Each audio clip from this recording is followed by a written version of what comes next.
इसके पीछे वाला जो हिस्सा है आप देखिएगा, वहां पर अभी भी उसे घेर कर रखा गया है, लेकिन आपको सुरक्षाकर्मी दूसरे हिस्से में मौजूद नजर आएंगे।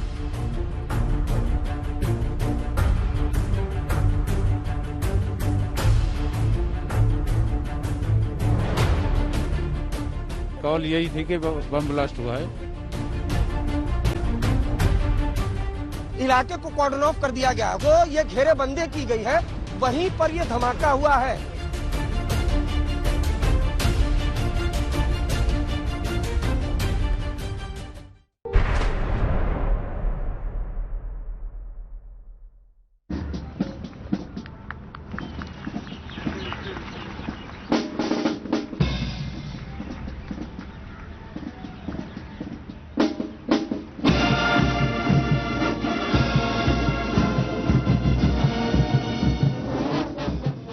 शाम 5 बजे तक दिल्ली में सब कुछ सामान्य नजर आ रहा था। विजय चौक पर प्रधानमंत्री बीटिंग रिट्रीट कार्यक्रम देख रहे थे।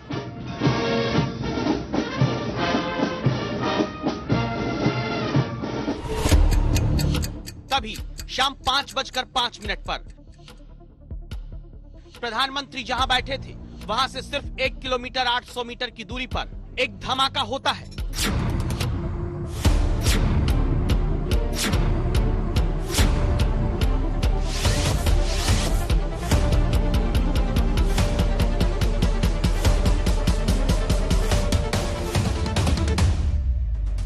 ये ब्लास्ट दिल्ली में इजराइल के दूतावास के करीब हुआ। कितनी दूरी पर, इसे आपको एनिमेशन से दिखाते हैं। राजधानी के एपीजे अब्दुल कलाम रोड पर इजरायली एम्बेसी से 150 मीटर की दूरी पर यह धमाका शाम को हुआ, जिसके बाद तुरंत दिल्ली पुलिस स्पेशल सेल, आतंकी घटनाओं की जांच करने के लिए बनी देश की agency NIA, intelligence unit, forensic expert सभी पहुंच गए। यहाँ से आपको तस्वीरें साफ दिखाई देंगी, यहाँ से कॉर्डन ऑफ किया गया है, वहां पर यह धमाका हुआ। क्लोज करके जरा वो तस्वीर दिखाइए आप सत्या। वो जो कॉर्डन ऑफ किया है दिल्ली पुलिस ने, पीले कलर से आपको दिखाई दे रहा होगा, उस इलाके में वहां पर धमाका हुआ। स्नीफर डॉग की टीम, अगर आप दिखाएं सत्या, यहाँ पर स्नीफर डॉग की टीम्स को बुलाया गया है ताकि अगर कोई एक्सप्लोसिव हो तो उसको डिटेक्ट किया जा सके। धमाके की तीव्रता कम है, लेकिन ब्लास्ट की जगह और तारीख, समय बहुत बड़े।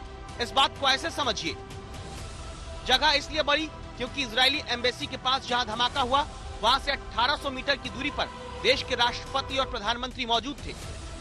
तारीख और समय इसलिए बहुत बड़े हैं क्योंकि जब धमाका हुआ तब ब्लास्ट की जगह से सिर्फ 5 मिनट की दूरी पर बीटिंग रिट्रीट कार्यक्रम चल रहा था।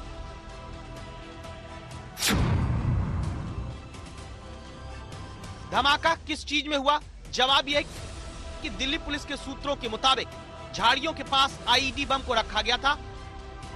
आईईडी यानी इम्प्रोवाइज्ड एक्सप्लोजिव डिवाइस। आईईडी में घातक और आग लगने वाले विस्फोटक रसायन का इस्तेमाल किया जाता है। सुरक्षा यहाँ पर रहती है और इसीलिए ये देखना होगा कि आखिर ये कार्रवाई को अंजाम अगर दिया गया तो कब और किस तरीके से दिया गया। ठीक इसके पीछे वाला जो हिस्सा है आप देखिएगा, वहां पर अभी भी उसे घेर कर रखा गया है, लेकिन आपको सुरक्षाकर्मी दूसरे हिस्से में मौजूद नजर आएंगे।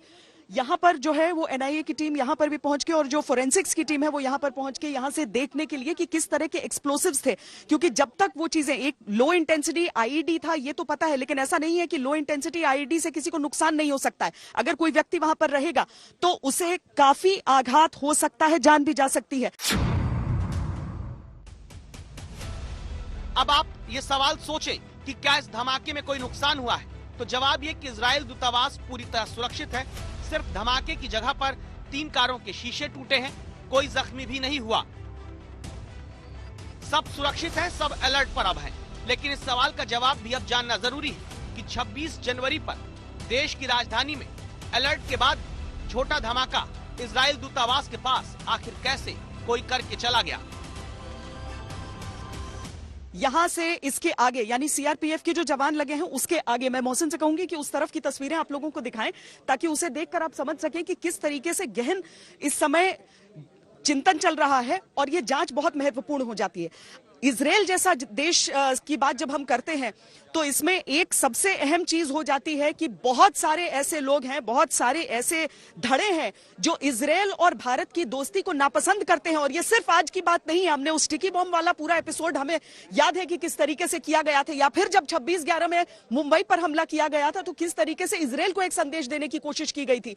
इसीलिए सतर्कता हमेशा बहुत ज्यादा रहती है। दिल्ली में भी इजराइल की जो एम्बेसी है वो अपनी सुरक्षा को लेकर बहुत ज्यादा हमेशा तैयार रहती है।